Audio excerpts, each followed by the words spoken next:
everybody. Bring it back there. Hello. Hello. Hello.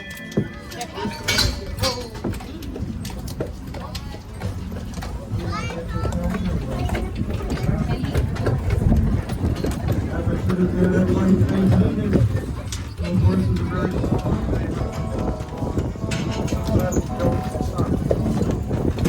They're the star of our show today, of course. It's Bella and Ginger. They are Belgian draft horses that each weigh about 2,000 pounds. Big, strong horses. They weigh as much as a car. Yeah.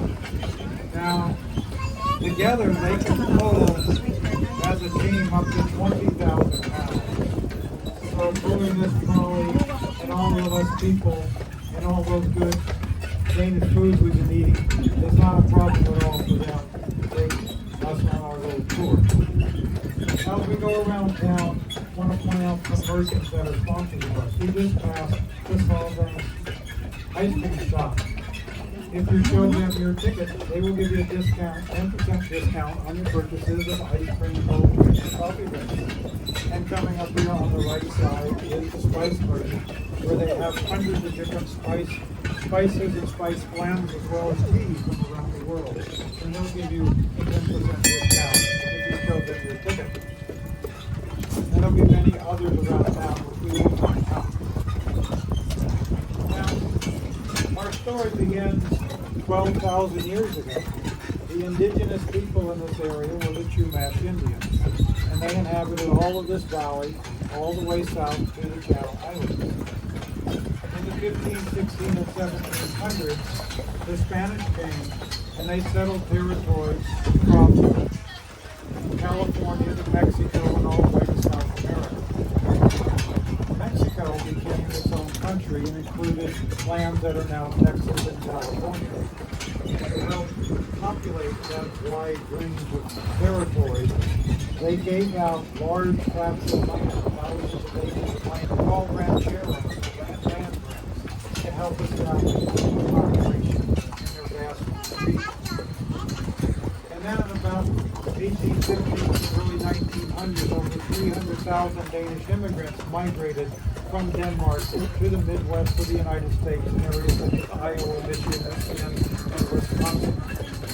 I'm going to stop for a minute. I'd like to point out the building on the left, the Wine Country Inn. It's a demonstration of a lot of the Danish architectural styles you see around town. The wood beam front walls, the high-pitched roofs to keep the snow off. Well, of course, it's only snowed in Solvang twice in 100 years.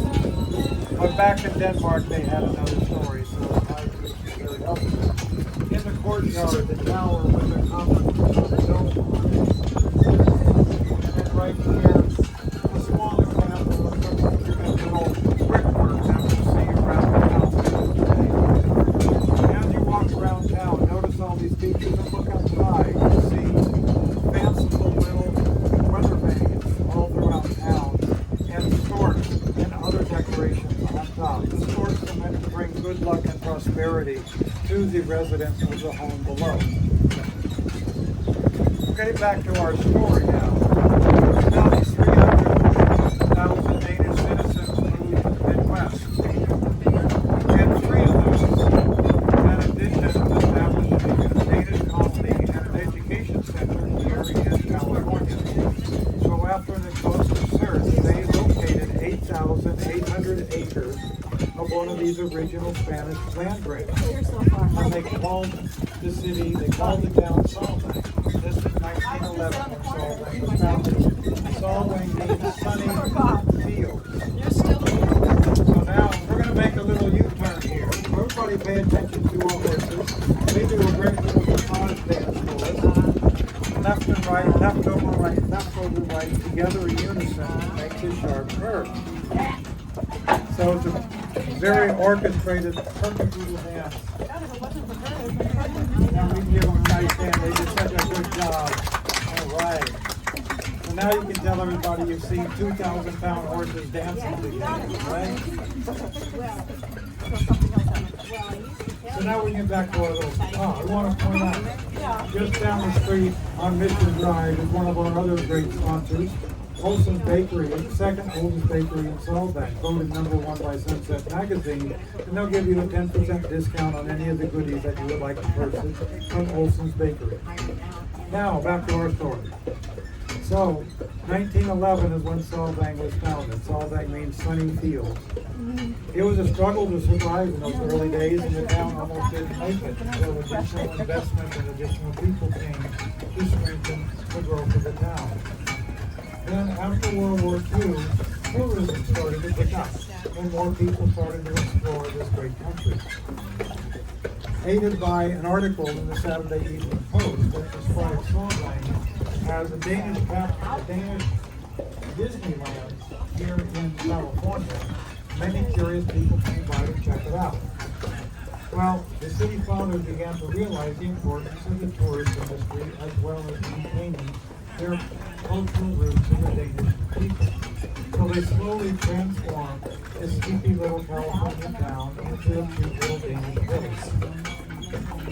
Then in 1985, Solvang became the 440th city here in the state of California. And since then, and even before, the city council has required that all commercial buildings be built and display this Danish architectural style, and for the people to support and encourage the Danish way of life and traditions, so that we truly reflect the title that we have as the Danish capital of America, and that's what you see around you today. It's a lovely place to visit, and it's a lovely place to live.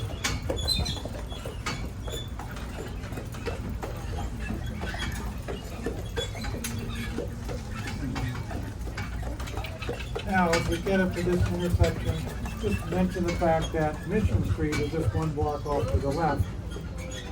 Mission Street is also Highway 246. And if you take Highway 246 30 miles to the west, you bump into the Pacific Ocean and the wild and windy surf beach. You take it 15 minutes to the east, you come to Lake Cachuma, where there's hiking, boating, fishing, camping, all kinds of fun things.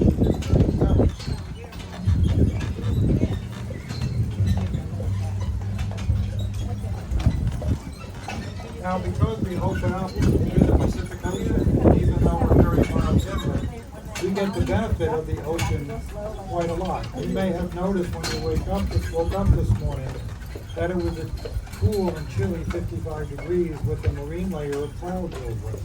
But by 9:30, 10 o'clock, the clouds burn away, the sun comes out, and we have this gorgeous day. And now that we're getting into the middle of the afternoon, we start picking up the ocean breezes. So it makes for a beautiful climate to live in, and we see that repeated almost all year round here in Solvang. On the right side is the Hamlet Square windmill, the blue windmill, and it's one of 6 windmills here in Solvang. 3 of them are in the center of town. We'll see 2 on our trip today and 1 on Mission Drive. And then the other 3 are located around the perimeter of the town. The windmills are not functioning, but they are built to the same design standards as the original windmills in Denmark and around that part of Europe. Now, coming up on the right side, look closely. I want to point out behind the tree on the side of this building, the little birdhouse-like structure on the side of the building. There's a cute little story that goes along with these things. That's called the Isa house. Isa are little elves or gnomes or fairies that used to inhabit the barns of the farms back in Denmark. And the little fairies would help do small chores around the farm. They would feed the animals. They would keep things clean. Everybody lived in harmony together. But then people started leaving the farms and moving to the cities and the urban centers. And the little Nisa got very upset with that. They became quite mischievous. They would take an earring and they would bite one of your earrings.